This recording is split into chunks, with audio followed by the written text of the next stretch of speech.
Kiniinii fedhinnaa keessan isin keessatti ajjeesu fudhattu. Kitaaboleen warra lixaatiin waa'ee ilma namaa irratti karoora ilma namaaf qopheessan irratti kan bifa asoosamaatiin barreeffaman kan akkaan nama rifachiisanidha. Kitaaba Zagiivar jedhamu keessatti mootummaan dirqamaan uummanni kiniinii akka liqimsu godha. Namni biyya mootummaa sanii keessa jiraatu barbaadu hundi kiniinii san liqimsuu qaba. Kiniiniin kun ammoo akka namni fedhinaa tokkollee hin qabaanne kan godhu yaada jedhutu kaafame. Kitaaba biraa keessattis mootummaan ummataaf kiniinii soomaa jedhamu kenna. Ummanni gammachuu kiniinii san irraa argatuun akka gabroomu taasisa.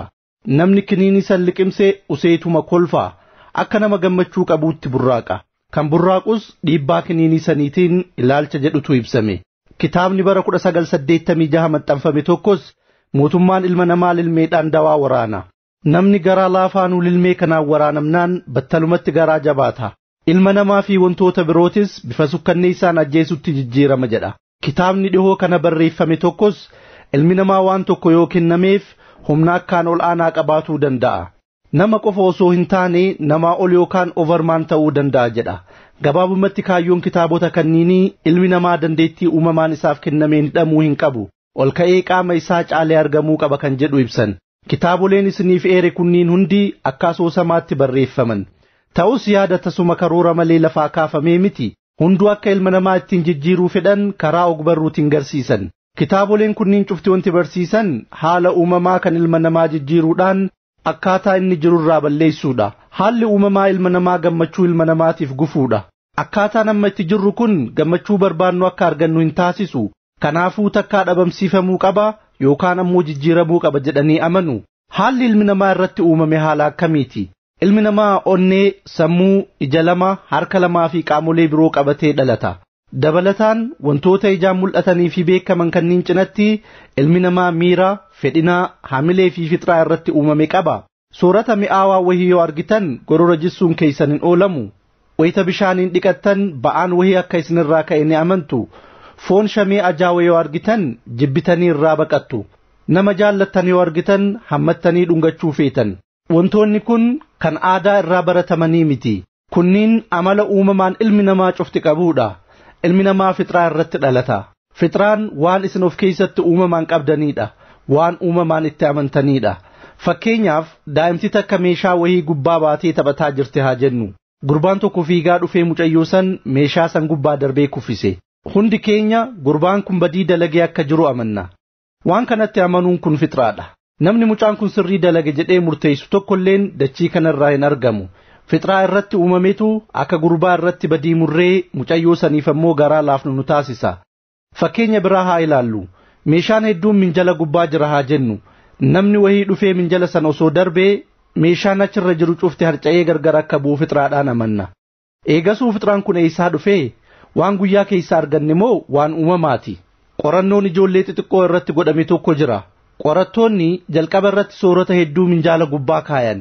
Ijoolleenis soorata kana akka ilaalan godhame. San booda humna guddaan minjaalli bakka sanii akka darbamu taasifame. Haa ta'u malee durumaanuu qorattoonni sooratni akka hin jigneef meeshaa wayiitiin hidhanii waan tureef sooratni irra jiru sun bakka sanii hin sochoone. Qilleensa gubbatti rarra'ee hafe. Ijoolleen osoo homaa hin dubbatin afaan bananii hafan. Wanti isaan eegan sooratni sun kufuu ture. Fixraadhaan kana amanan. Haa ta'u malee faallaa amantii isaaniitiin sooratni osoo hin jigin hafe. Qorannoo biraatiin gurbaan tokko firii appilii takka hatee akka fiigu godhame. Gurbaan sunis osoo fiigaa jiru riqicha gubbaa bahe. Riqichi sunis ni cite. San booda ijoolletti garagalanii riqichi maaf cite jedhanii gaafatan. Ijoolleen cufti waan gurbaan sun appilii hateef cite jedhanii deebisan. Ijoolleen kunniin maatii warra amantii qabuu fi warra amantii hin qabne keessaa dhufan. Waa'ee amantiitu ijoollee dubbachuu danda'anii miti. Haa ta'u malee qaama keessaa fixraa qaban. Amantii kana hordofa jedhanii dubbatuu baatanis wanti gurbaan dalage cubbuu waan ta'eef riqichi cite jedhanii akka amanan waan isaan taasisetu jira. Isa kanatu fixraadha. Dirree waraanaa seenanii awaama ta'uun hin jiru mammaaksa jedhutu jira. Yeroo waraanni hammaatee ibiddi garanaa garasii darbamu wayita boombiin dhuka'ee lafee ilma namaa caccabsu namni awaama ture hundi gara fixraa isaa deebi'ee rabbii isaa yaadata. Awaamni dukkana halkaniitiin dooniidhaan bishaan irra deemu wayita dambaliin bishaanii rooba obomboleettii qabu kan bakakkaa darbatu waliin hurrii itti buusu awaamtichi doonirraa sun iyyee yaa rabbii na gargaarii jedha.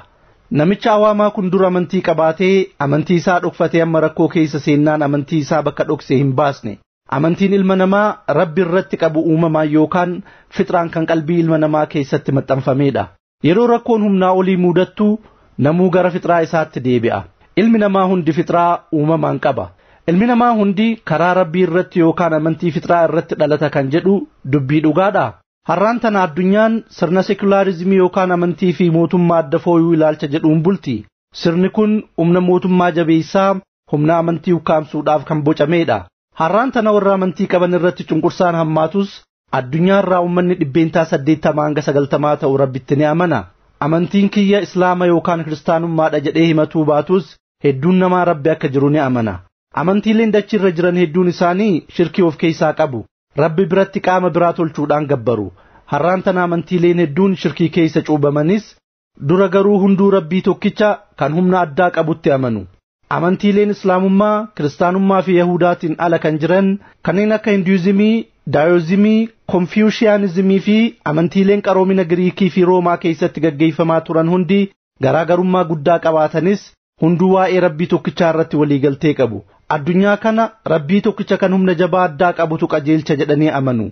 Kan hawaa kana uumee kan waan hunda to'atee qajeelchuusa akka ta'e amanu. Saayikoolojistiin Ameerikaa beekamaan Jastiin Baaret namni jedhamu waa'ee Rabbii amantiileen garagaraa akkamitti ibsan kan jedhu eega qorateen booda deebisaa ajaa'ibaa argate. Waan argates akkana jechuun ibse. Rabbi yookaan Waaqa jechuun hunda beekaa, humna qabaataa, kan waan hunda uume, sammuu qaba, fedhinaa qaba, inni hin du'u, yeroo darbe kan amma jiruu fi waan uf dura dhufus isatu to'ata. Hawaa kana sababa wahiitiif uume. Isatu sirna hawaasa hundaafuu ta'u tolche. Namoota waliin karaa ittiin wal qunnamuun qaba. Warra balleessanis ni adaba, hin mul'atu. Addunyaarra uummata hedduutu jiraatee dabre. Ilaalchaa fi amantiilee garagaraatu uumame. Haa ta'u malee uummanni jaarraa fi bakka garagaraa jiraataa ture hundi Rabbi akka jiru ni amana.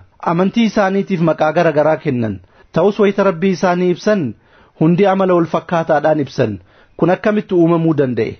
Wanti kun akka tasaa mudate jechuun ni ulfaata. Deebiin isaa salphaadha.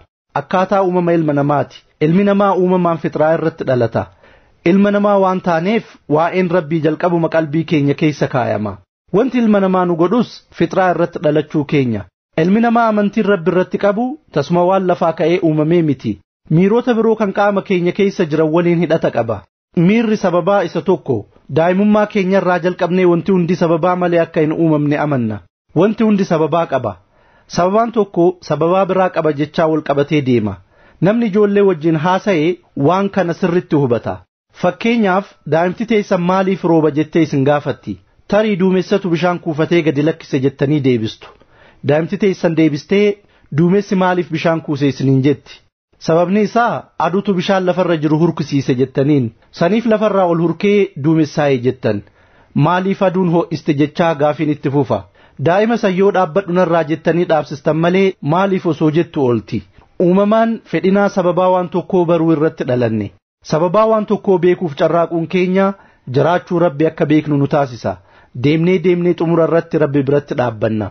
Amantiileen dachiirra jiran hundi jiraachuu Rabbiitti ni amanu.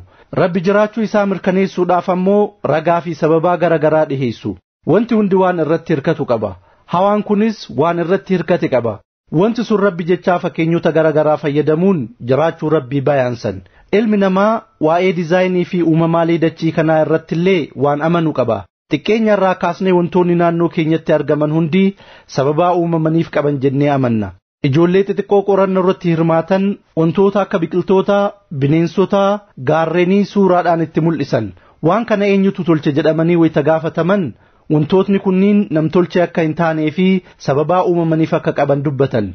Fakkeenyaaf ililliin addunyaa bareechisuudhaaf uumame, bashoo fi buchullaan ijoollee waliin akka taphataniif uumaman jechaa waan hunda sababaa waliin wal qabsiisu. Wanti namtolchee hin ta'in akkamitti sababaaf uumama gaafii jedhuuf ijoolleen deebii quubsaa qabu. Rabbitu uume kan jedhuudha.